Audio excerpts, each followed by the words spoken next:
জানো তো, আমি একটা নতুন রেসিপি ট্রাই করছি, তাই আজকে এটা শেয়ার করলাম। রান্না করছি পনির ইয়াখনি।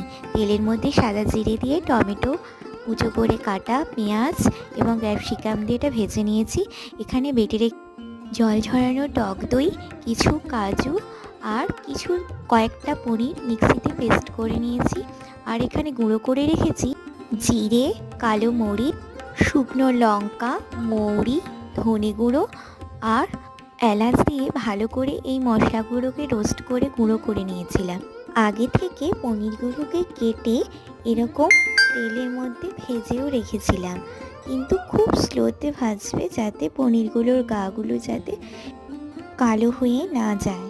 এরপর আগে থেকে ভেজে রাখা ক্যাপসিকাম, টমেটো, পেঁয়াজের মধ্যে আগে থেকে বেটে রাখা কাজু, দই আর কিছু পনিরের মিক্সটা আমরা এর মধ্যে